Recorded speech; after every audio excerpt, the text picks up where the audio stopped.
पिछली मरतबा हमने डिस्कशन शुरू किया था एक 10 पॉइंट रिकमेंडेशंस पर, जो डायबिटीज के लिए डाइट प्रोग्राम के तौर पर इस्तेमाल किया जा सकता है।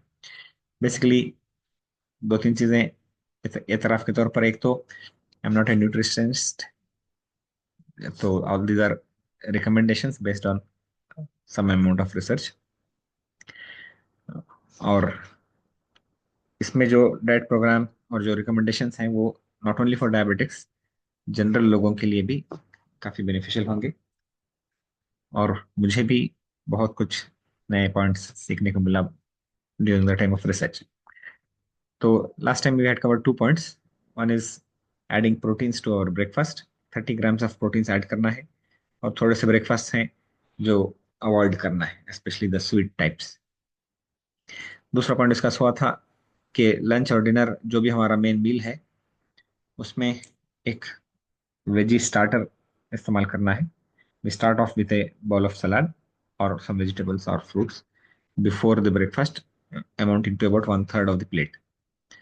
और थर्ड पॉइंट था पोर्शन कंट्रोल। नॉर्मली हम जानते नहीं कि कितना हम खा रहे हैं और हिसाब नहीं रहता, तो उसके लिए इन मेजरमेंट्स के तौर पर अम, यानी इन हिसाब के तौर पर इन चीज़ों को मेजर करना शुरू करना है। राइस में एक बाउल ऑफ राइस, जो मीठे की कटोरी होती है, उसको एक बाउल मान लेंगे, तो कितने बाउल्स इस्तेमाल कर रहे हैं उसके हिसाब से आगे जाकर थोड़ा थोड़ा थोड़ा रिड्यूस करना शुरू कर सकते हैं। और खाने में स्लो खाना है। तो फोर्थ पॉइंट जो है वो फूड प्रोसेसिंग पर है। और ये काफी सिग्निफिकेंट पॉइंट भी है, और काफी इसमें थोड़े बहुत एग्जांपल्स भी मैं ऐड करने की कोशिश किया हूँ कि आजकल के जमाने में people want good looking food, good tasting food, and food that is easy to cook. देखने में भी अच्छा होना है, टेस्ट में भी अच्छा होना है, और पकाने में भी बहुत आसान होना है। पहले ज़माने में अ, च- यानी डोसा बनाना होता था तो बहुत कुछ उससे पहले मेहनत लगती थी आटा बनाने में। और बहुत सारी कोशिश के बाद, रात भर की मेहनत के बाद उसको रख दिया जाता था रात में, और सुबह में चिले बनते थे, डोसा बनता था। आजकल रेडीमेड आटा है, बिल्कुल आसानी के साथ बन जाता है। तो इस तरह हर चीज़ में पकाने के लिए आसानी तलाश की जा रही है, और देखने में भी खूबसूरत होना है, और टेस्ट में भी ज्यादा अच्छा होना है। तो उसके लिए बहुत सारे प्रोसेसिंग मेथड्स स्टार्ट हो गए। फूड को प्रोसेस करना, रॉ फूड को भी, और कैंड फूड्स और टिन्ड फूड्स का भी सिस्टम शुरू हो गया कि पहले ही से प्रिजर्व्ड फूड है, बस गर्म करके खाते खाते रहना है। तो वो ट्रेंड हो जाने की वजह से मार्केट भी उसी तरह का बना, तो हर चीज में प्रोसेसिंग स्टार्ट हो गई। तो we will have to try and pick the most minimally processed foods. क्यों? We'll just have a look. For example wheat है, गेहूं है। तो नॉर्मल गेहूं अगर इस्तेमाल करेंगे तो गेहूं के सीड में बेसिकली तीन चीजें होती हैं। एक तो ब्रैन है, ऊपर का कवर है, कवरिंग है। फिर एंडोस्पर्म है, फिर जर्म है। तो जब होल व्हीट इस्तेमाल करते हैं तो ये तमाम चीजें इस्तेमाल होंगी, तमाम चीजें आएंगी, जिसमें प्रोटीन भी रहेगा, न्यूट्रिएंट्स भी रहेंगे, और फाइबर भी रहेगा। लेकिन जैसे ही उसको पॉलिश किया जाता है या प्रोसेस किया जाता है, मिलिंग किया जाता है, तो उसका ब्रांड पार्ट निकल जाता है। तो ब्रांड पार्ट निकल गया तो फाइबर और बहुत सारे न्यूट्रिएंट्स भी निकल गए। और पूरी तरह ब्रांड निकाल दिया गया और उसको पाउडर करने के बाद और भी ज्यादा फिल्टर कर दिया गया, तो जाके मैदा बनता है। तो whole wheat is ideal, processed wheat is the next level. वहां से जाकर maida, highly refined wheat flour. तो सिर्फ एंडोस्पर्म बाकी है, तमाम फाइबर और न्यूट्रिएंट्स उसमें से खत्म हो चुके हैं। तो it becomes very very not suitable for anyone. इसी तरह राइस में राइस में भी बहुत सारे रकम के बहुत सारे किस्म के राइस मिलेंगे मार्केट में। अब अजीब अलमिया ये कि जो एक्चुअल रॉ राइस है, जिस तरह जो हेल्थ के लिए मैक्सिमम बेनिफिट रखता है, वो अब एक्सपेंसिव बन गया है। ऑर्गेनिक के नाम से। तो जो रेगुलर राइस मार्केट में मिल रहा है वो पूरा वाइट राइस है, which is milled and which is polished. देखने में भी खूबसूरत रहेगा, पकाने के लिए भी आसान रहेगा, टेस्ट में भी अच्छा रहेगा, और आसानी से मिल भी जाएगा। तो everybody is taking white rice. हालांकि सेमी पाउंडेड राइस है, ब्राउन राइस, वो सारी चीज़ें ज़्यादा हेल्दी हैं, because they retain their coverings, bran covering, bran layer रहता है, और ज़्यादा फाइबर और न्यूट्रिएंट कंटेंट होता है। लास्ट टाइम किसी ने सवाल किया था, गालिबन बैंगलोर के जोन में, कि मिलेट्स के बारे में, रागी कैम्बेल के बारे में क्या है। तो millets are again a very good source of protein, fibres and minerals, multiple चीज़ें होती हैं। पहले ज़माने में this use to be one of the staple diets. अभी भी खरियों में जाएं, विलेजेस में जाएं, तो रागी और बाजरा और ज्वार, ये सारी चीज़ें इस्तेमाल होती हैं। सिटीज में बहुत कम हो गई। तो these are actually a good alternative to our staple diets. लेकिन अगर पूरी तरह रिप्लेस नहीं कर सकते तो कम से कम थोड़ा बहुत ऐड कर ले सकते हैं, कि रागी ऐड कर लिया, या फिर कभी कभी ज्वार की रोटी भी इस्तेमाल हो गई। तो दीज हैव अगेन बहुत सारे एंटीऑक्सीडेंट्स, प्रोटीन्स, फाइबर्स, मिनरल्स, तमाम चीज़ें इसमें होती हैं। They are a good alternative. Oats में, अगेन ओट्स में भी जस्ट द प्रोसेसिंग पार्ट। एक आते हैं स्टील कट ओट्स। तो उसको जस्ट पूरे सारे ओट्स को लेकर पीस बना दिया गया, पीसेस बना दिए गए हैं। अब ग्लूकोज के पीक का डिफरेंस देखें आप। स्टील कट ओट्स में it is very minimal and spread over period of 2 hours. 2 घंटे के बाद थोड़ा थोड़ा पीक हो रहा है। whereas द इंस्टेंट ओट्स, जिसमें प्री कुक्ड हैं, ड्राइड हैं, फिर उसे प्रोसेस करके बनाया गया है, इजी टू कुक है, लेकिन इमीडिएट पीक होता है ग्लूकोज का। Glucose peak just by processing. Same product है, सेम चीज है, उसमें से ज्यादा कुछ निकाले भी नहीं है। Cooked it, dried it, rolled it and made it into pieces instant cooking के लिए। तो ग्लूकोज पीक हो रहा है। इसी तरह फ्रूट्स एंड फ्रूट जूसेस, पहले जमाने में जो फ्रूट्स होते थे वो they were smaller in size, they were less sweet in in taste, और they had, I mean, they are not very good to look at. For example banana है, अब पहले जमाने में जो आते थे छोटे और थोड़ा सा सख्त भी होते थे, अंदर सीड्स भी ज्यादा होते थे। आजकल के बनानास पूरे खूबसूरत किस्म के बनानास हैं, और जाम भी हम क्लियरली देख सकते हैं। जो छोटे जाम है वो एक्चुअली नेचुरल जाम जाम नेचुरल, पूरी तरह नेचुरल नहीं, फिर भी थोड़े बहुत, थोड़ा बहुत। बास मतलब मार्केट में बड़े बड़े जाम मिलते हैं, लाइट ग्रीन कलर के। तो बिल्कुल खाने में तो ऐसे लगते हैं जैसा चारा चबाया जा रहा हो, टेस्टलेस। तो all these are because of fertiliser use, यानी फर्टिलाइजर्स में बहुत सारी चीजें, स्पेशली स्टेरॉइड टाइप की चीजें इस्तेमाल होती हैं, जिससे साइज बढ़ जाता है, और हाइब्रिड चीजें इस्तेमाल होती हैं, जिससे अब सीडलेस भी बनाया जा रहा है। बनानास में एक भी ब्लैक डॉट नजर नहीं आता, मतलब इतना ज्यादा रिफाइंड और इतना ज्यादा प्रोसेस्ड है, जस्ट उसको खूबसूरत बनाने के लिए और अट्रैक्टिव बनाने के लिए। लेकिन जितना जितना अट्रैक्टिव बन रहा है उतना लेस हेल्थियर बन रहा है। तो natural fruits were smaller, seedier and less sweeter, less attractive but more healthier. अब फ्रूट और फ्रूट जूस में क्या फर्क है। फ्रूट्स अगर होल फ्रूट खाएं तो it is much much better than the juice, because again juice में क्या करते हैं, फ्रूट को क्रश कर रहे हैं, उसको फिल्टर कर रहे हैं। तो जो फिल्टर हो जाता है, तमाम फाइबर पार्ट फिल्टर हो जाता है, और बहुत सारे न्यूट्रिएंट्स भी उसमें निकल जाते हैं।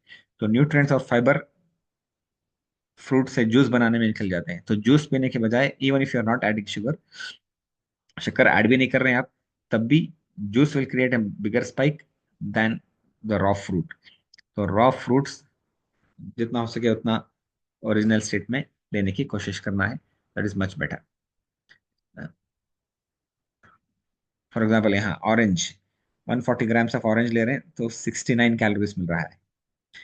वही एक कप जूस जूस इस्तेमाल करते हैं तो 150 calories. Other than calories, fibre देखें आप, 3 3 ग्राम्स फाइबर ऑरेंज में और 0.5 ग्राम्स जूस में। शुगर तकरीबन डबल है, और न्यूट्रिएंट्स विटामिन सी तकरीबन हाफ हो गया है। तो शुगर डबल हो गया, कार्बोहाइड्रेट पार्ट डबल हो गया, और न्यूट्रिएंट पार्ट हाफ हो गया, जस्ट फ्रूट से जूस बनाने में, कन्वर्ट करने में। इसी तरह चिकन में भी बड़ा मसला है आजकल तो। It's become very very unhealthy and has a lot of problems because of all the poultry farm issues. Poultry farms में जो ब्रॉयलर चिकन जो मिलती है, तो एक तो उनके फीड्स में बहुत सारे हार्मोन्स डाले डाले जाते हैं, जिसकी वजह से भी प्रॉब्लम है। और those chicken have not been moving around, they are sitting in a cage for days together.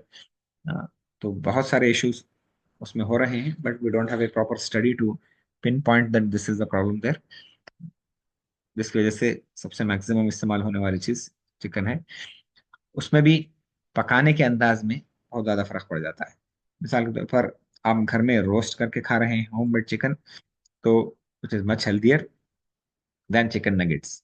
हालांकि वो भी चिकन ही है, लेकिन in the process of making it into nuggets you are losing, you are adding a lot of things. जो McDonald's का nugget मिलता है, तो उसमें it's given that it's only 45% chicken. तो बाकी 55% फ्लोर ऐड हो गया, ऑयल, प्रिजर्वेटिव, सॉल्ट, ये सारी चीजें एक्स्ट्रा ऐड हो गई, जिसकी वजह से again the protein content becomes 50%। पहले 100% प्रोटीन, नियरली 90% प्रोटीन था, थोड़ा बहुत ऑयल था। अब नगेट बनने में it has become 45% chicken and 55% other things. Sugar भी, अब शुगर में भी एक बहुत बड़ा डिस्कशन चलता है बार बार, कि रेगुलर शुगर इस्तेमाल करना है या गुड़ इस्तेमाल करना है या शहद इस्तेमाल करना है। तो दो तीन पॉइंट्स इसमें नोट करने के ये हैं कि in terms of calories all three are same. चाहे आप गुड़ इस्तेमाल करें, चाहे टेबल शुगर इस्तेमाल करें, शुगर नॉर्मल, और या फिर हनी इस्तेमाल करें, तीनों में अगर सेम क्वांटिटीज ले रहे हैं तो similar amount of calories. But the main difference is nutrient value. Honey नहीं, प्लेन शुगर में तो कोई न्यूट्रिएंट्स नहीं है, जीरो न्यूट्रिएंट्स, 100% कार्बोहाइड्रेट। जैगरी में थोड़े बहुत मिनरल्स हैं, आयरन वगैरह का कंटेंट मिलता है। और हनी में तो, जैसा हमने पहले भी दूसरे सेशन में देखा था, हनी में तो we have multiple nutrients, multiple antioxidants, multiple health benefits. तो बेनिफिट्स के तौर पर और न्यूट्रिएंट्स के तौर पर जैगरी और honey are better, but calorie count और carbohydrate level, all three have the similar profile. और चूंकि तीनों में प्रोटीन तो नहीं है, तो all three will create a peak in peaking in your blood sugar levels. तो क्या रिकमेंडेशन हो सकता है उसके लिए? हो सकता है कि आप मीठे में शक्कर डालने के बजाय गुड़ डाल लें, या फिर चाय वगैरह में शहद इस्तेमाल करें, दूध दूध में, चाय में। I don't know how many people would like the taste, it's left to you people. तो अलबत्ता ये अल्टरनेटिव हो सकता है, बट शुगर लेवल्स इंक्रीज करने में all three are same, that is the point we need to remember. ऐसा नहीं है कि हनी इस्तेमाल करेंगे तो शुगर बढ़ेगा नहीं। ठीक। तो ये फूड प्रोसेसिंग के ताल्लुक से था, कि different things that we are already using, उसमें जितना हो सके मिनिमली प्रोसेस्ड चीजें इस्तेमाल करनी है। जितना मिनिमली प्रोसेस इस्तेमाल करेंगे, उतना ज्यादा वो हेल्दी होगा। तो लेकिन जैसा मैंने शुरू में बताया, it has become more expensive two by minimally processed food. Processed food ज़्यादा आसानी से मिल भी जाएगा, ज़्यादा चीपर भी है। मिनिमली प्रोसेस्ड होना है, ऑर्गेनिक के नाम से इस वक्त इंडस्ट्री बूम में चल रही है। हर जगह ऑर्गेनिक ऑर्गेनिक के नाम से, ऑर्गेनिक का नाम देकर उसकी प्राइसिंग बहुत हाई कर दी गई है, जो out of reach of common man बन जा रहा है। So that's a issue that we need to tackle. Coming to point number 5, snacks. बाज लोग होते हैं हम में से, बहुत सारे लोग जिनको अ, चाय के साथ स्नैक्स चाहिए, या चाय भी चाहिए, स्नैक्स भी चाहिए, और दरमियान दरमियान में खाते रहने की आदत है। तो उसको कैसे हैंडल करेंगे? उसमें जो नहीं करना है, वो जो हमारे फेवरेट स्नैक्स हैं, समोसा, पकौड़ा, बज्जी, इस तरह की चीजें जिसमें मैदा, तेल और शुगर, तो ये तीनों चीजें अवॉइड करनी है। स्नैक का मतलब ही क्या है कि दो मील्स के दरमियान में हम खा रहे हैं।